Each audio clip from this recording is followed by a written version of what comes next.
Okay, our sauce continues to reduce. I'll add a little more water. You can smell the shrimp in the tuna, which is good. We want this to concentrate. At the end, when we get to this, when we're finishing the sauce, there's going to be very little liquid here, but it will be concentrated. It'll be very flavorful. So we'll let that roll on. Now we need to dice our onion. Now we need fine dice for this, so very carefully slice the onion thin.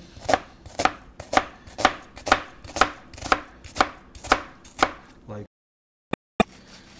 watch your thumb, watch your fingers,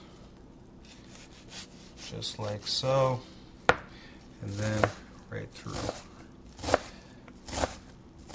Fine dice, or in the culinary world known as a brunoise.